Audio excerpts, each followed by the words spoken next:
Okay, it's been about 3 days since the excavator left. We started laying out our concrete forms, and I learned that there's good reason to pay people who know what they're doing to do this for you. I had thought that everything was right, and then I came back and I basically was a foot short on my measurements.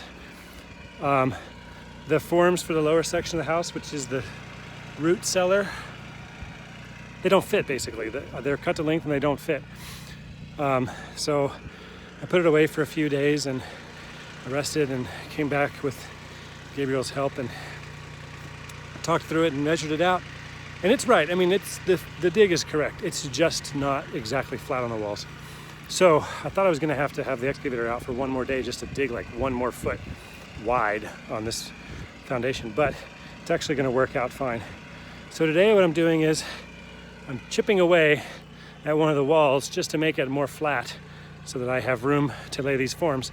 I had already set one half of the forms. I took them back down and I got to scoot them over like 5-6 inches, but you still got to do the whole entire floor.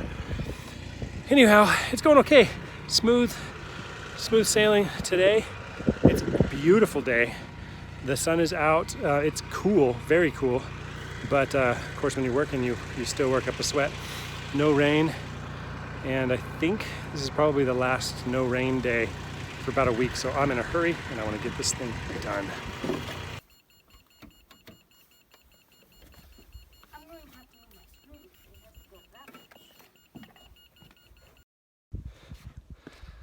We've had some wet days, we've had some dry days. Pretty much it's dry today, and we are finishing up our forms.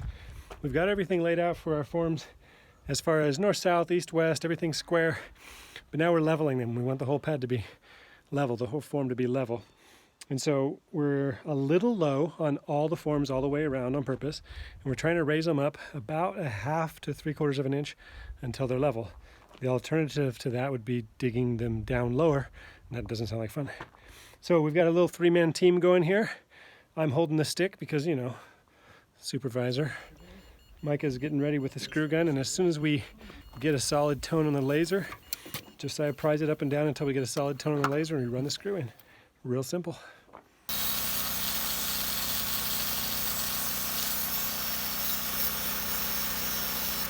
Okay, we are bending a lot of rebar, but we do not own a rebar bender. What we do own is this trailer.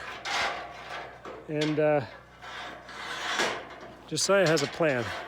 We've been using this, what do we call that? It's like a hitch to a chipper. It's a chipper, yeah.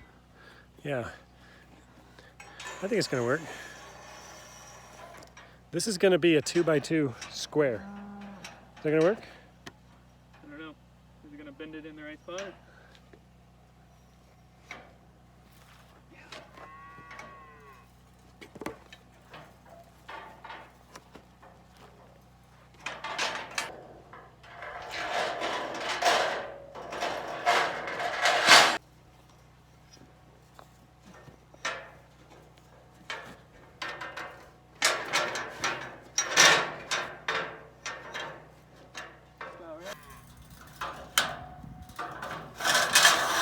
So we got to start them all a little bit further I out. want to redo it now. No, it'll be great. It's not square. It's gonna be great. It's a rectangle. It's gonna be great. We'll just change the floor plan of the house to match. Oh, okay, good.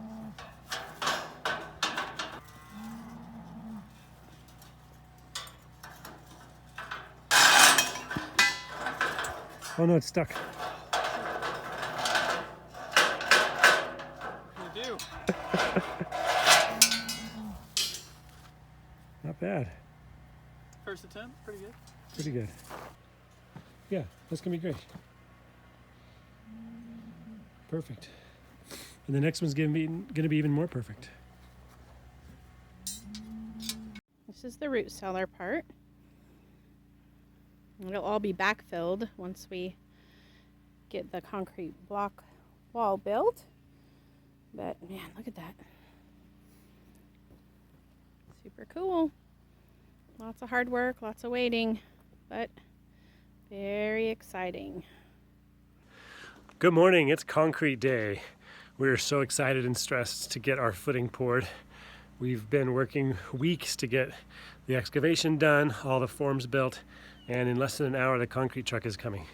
But we're rushing around because we have not yet finished applying a release agent. What we do to the inside of the wooden forms is we put some kind of oil on there so that the concrete doesn't stick to the forms and you can strip the forms off more easily. It also helps the concrete to cure better because the forms don't absorb the water out of the concrete too quickly. However, a typical thing is to use a petroleum product that you buy a pump sprayer and you buy this thing by the 5 gallon and you just spray it on there. But we really don't like adding extra petroleum products to our soil, so we're not doing that. Instead, we are making another concession. On this channel and on this homestead, we do not ever buy hydrogenated oil. And I never buy cheap paintbrushes. And yet, here it is. Vegetable shortening. We are using these $1 chip brushes to spread vegetable shortening on the inside of our forms, and that is we are hoping that that will act as a release agent to allow the concrete to come loose. So we've got about maybe half an hour's left of work to get all that release agent applied. We've built these drops and painted the inside of those boards, and one really cool thing we did was we carved, using a router, the Hebrew word Shema. When you read that, it will be backwards because that's going to be the negative. And when we pour the concrete into that footing, hopefully it will work and come off, and it'll have the neat little word Shema, which in Hebrew means to listen or to hear. All right, that's it. Truck's coming in just a few minutes, and we're very excited.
Touch anything else.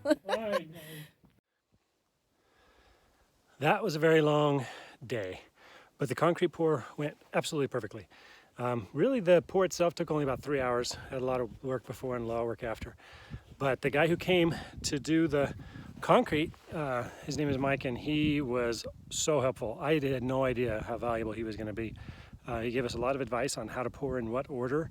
He got that truck arranged exactly where he needed to go, far closer to the forms than I thought he'd be able to get. So we barely moved any concrete by hand. It was all just pouring and going, and leveled it all off. The kids got involved. Ended up awesome. So we came out to just down to the wire on the amount of concrete that we purchased. You're supposed to buy like an extra half a yard, just to make sure. And I actually ordered like almost a yard more than I had originally calculated, and it came out down to the button. There wasn't a single like ounce of concrete left. So that was awesome. Next step, we're gonna get a bunch of block. We're ordering I think it's about 1,000 pieces of concrete block. The block is going on top of that footing. And the next video you see, it should be us laying block. Thanks for joining us on the journey. As always, we very much appreciate you. If you would care to donate to the homestead and this channel, you can do so at patreon.com/deeprootsfamily. Don't forget to subscribe to the channel, and when you do, push the bell so you'll be notified of new content. Thanks for watching.